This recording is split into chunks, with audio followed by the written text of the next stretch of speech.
Hi Niranj, good afternoon. Good afternoon, very, How are you doing? very well. I How's think it, how's the festival season going on? the festival season is nice. I think people are more excited. The good thing to see is more and more people keep adding on the company, and space is the problem that we always have shortage of. Absolutely. So, So we are about to close a year, right? So how has 2016 the year been for you? 2016 for us has been exceptionally well. We met the targets, and over and above targets, we have jumped about 18% more than target. So, which means we've done about 58% growth this year compared to last year about 45%. We've done 58 this year. The market, according to me, is good. I have not seen anything going down, but in practical, I think has really given us a good growth this year. So how about your portfolio? Like have you made any additions or do you have added any new solutions to your portfolio? Actually, we've not added too many things as what we launched the managed services and the bazaar in July. We've been taking that forward. We've launched a massive program in Eastern Europe on the same product itself. We've seen in the last 6 months almost 2 million cards that we've added onto it on the benefit beyond. UAE is responding well, though we have a small number to start with, but in total we have almost about 120,000 cards already on board, which is that. So we're currently working on that. So there's nothing exceptional that we've added on the portfolio this year. So let's talk about the regional payment sector, right? What kind of growth have you seen for the past year? I think in the growth that we're talking about on the IT segment, more and more projects have come in. I mean, specifically with the government segment, a lot of initiatives have been launched in. Middle East is quite happening on that front, especially Qatar and Oman majorly booming up. I mean, we look at the Qatar metro, which is coming in. Most of them are becoming into a smart city concept. In terms of projects, I've seen a growth. I've not seen any dearth in terms of projects not being coming in or banks withholding projects. No. I mean, there has been a substantial growth. I mean, I would qualify it about almost 14 to 16% growth has been there in terms of projects. And IT companies, to my knowledge, have been doing exceptionally well. Payments as a whole is going to be the key breadwinner for everybody. Whether you talk about a metro or you talk about transit, I mean, we are talking about payments end to end. I mean, we're trying to make it a cashless society, and that's where we're all working towards it. So it's certainly a good way to see the market going better year on year. So talking about the entire rise of the m-commerce market in this region, right? A lot of online payments are gaining space. So like, how do you see the entire existence of card as a payment mode? Like, are they going to diminish very soon, or the trend will go on? Logically, if you look at card, it would always remain in. The reason being is virtualization of card is a concept that most of us are talking about. With m-commerce, cards generally don't play a very great role into it.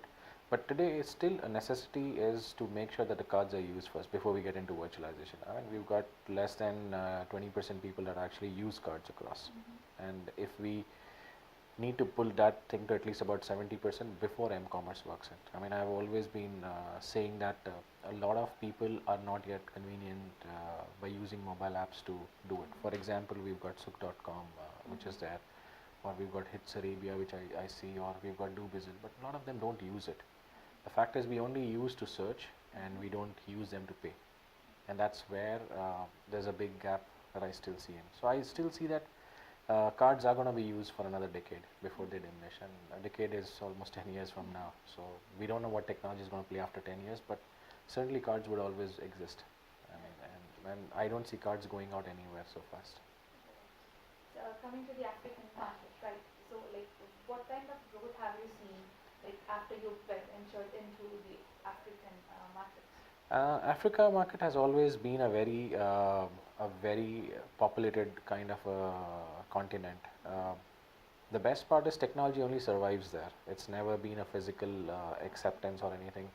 Especially mobile technology as an acceptance is very widely used in Africa. For us, our investment in BRS that we did has been a good initiative for us. We've seen numbers going double within a year's time. We're expanding that from a regional office to at least about another 6 regional offices that would be opened all across Africa. And we started working with the government and a few banks on a large scale, which on a large scale, keeping to which our existence would be more present would be felt by a lot of competition in the next 3 to 4 years time in Africa. So it's been a good thing for us that we've doubled the figures in less than 1 year's time, and that's the same pace we try to get on with. Okay, so like if we have to compare both the markets, say the Gulf and the African market, like what are the points which both the countries can learn from each other, and if there are any challenges, like how can they overcome? Like what are the good points and the bad points in both the regions?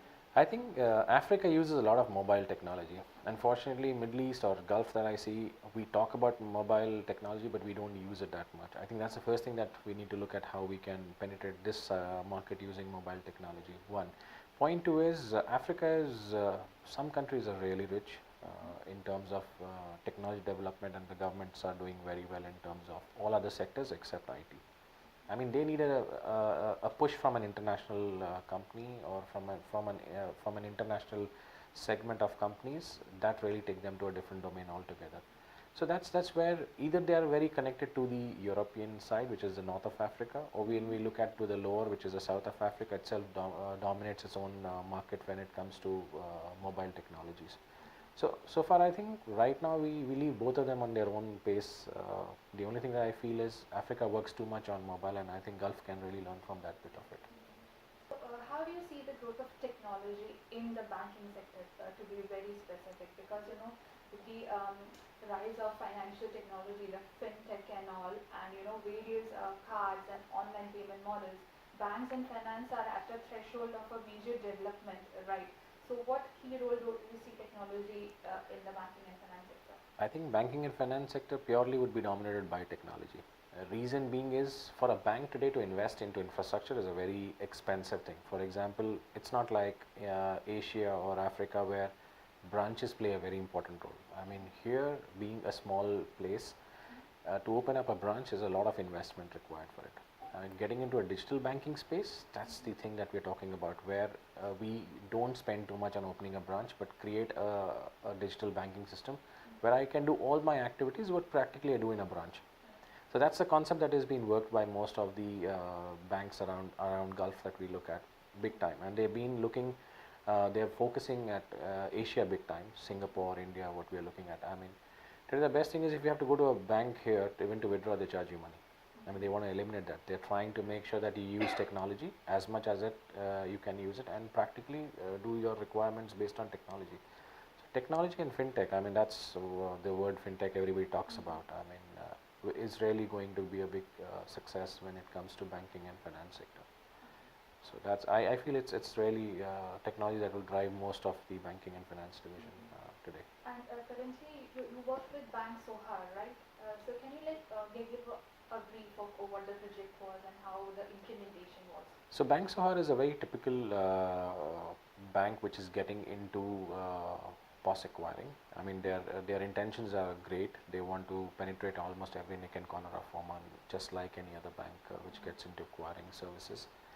So, but they want to be a little different than what others are. I mean, they want to practically get more into the contactless mode when we look at it. I mean, they want to use technology to make the best use of customer and their time that they spend generally while doing a purchase or something. That's where the Bank Sohar wants to be a little different. It's a unique project for us. The reason being, it's not going to be a traditional POS that we're talking about. It's going to be a little more than a POS terminal that they're getting into, which is a complete ecosystem of acquiring that they're implementing in one single shot. So the project is going to be a little different, and it's going to be a landmark according to us when it comes to Oman in the coming years. Great, Niranj. So how do you see the 2017 market coming along? Like, what would OMA Emirates as a company have in hand for 2017 and beyond that, for sure? So I mean, 2017 we've already got our roadmaps on as we planned it last year. We will be opening about 5 new offices worldwide. We are already trying to work with the local government, basically doing all government procedures to form the offices. We are looking at almost a 50% growth in 2017 that we're talking about, and this is being very conservative that we're talking about, and it's purely because of technology that we support and the services that we render based on the technology that we are giving them. So looking at a 50% growth across.